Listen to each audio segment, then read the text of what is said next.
సంయుక్త నికాయంలో గెలుపు ఓటములు గురించి చెప్పిన దానిపై ఇదొక చిన్న విశ్లేషణ. సంయుక్త నికాయం అంటే బుద్ధుడి బోధనల సంకలనమన్నమాట. ఇందులోనే ఒక చిన్న పద్యం మనం రోజూ చూసే ఈ పోటీ ప్రపంచం మన మనస్సుపై ఎలాంటి ప్రభావం చూపుతోందో చాలా చక్కగా వివరిస్తుంది. సరే, మొదటి విషయమేంటంటే గెలిచిన వాళ్ల సమస్య. పద్యంలో ఏమంటారంటే, గెలుపు ద్వేషాన్ని పెంచుతుంది అని. ఇది నిజమే కదా.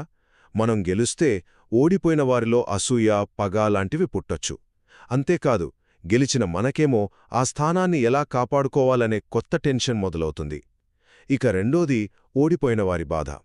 పద్యం చెబుతోంది, ఓటమి బాధతో కుంగిపోయేలా చేస్తుంది అని. ఎందుకంటే ఓటమి మన అహంకారాన్ని దెబ్బతీస్తుంది.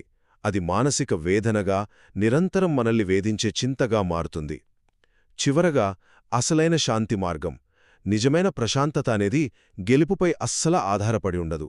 ఈ పద్యం ప్రకారం శాంతించిన వారు గెలుపు ఓటములను రెండింటినీ పక్కన పెట్టేస్తారు. వాళ్లు అహంకారం కోసం కాకుండా కేవలం పనికోసమే పనిచేసినప్పుడు వాళ్లు ఎంతో సుఖంగా ఉంటారు. దీన్నే మనం మూడో మార్గమని కూడా అనొచ్చు. కాబట్టి గుర్తుంచుకోండి, నిజమైన సుఖం గెలవడంలో కాదు, ఆ గెలుపోటముల ఆట నుండి బయటపడ్డంలోనే ఉంది.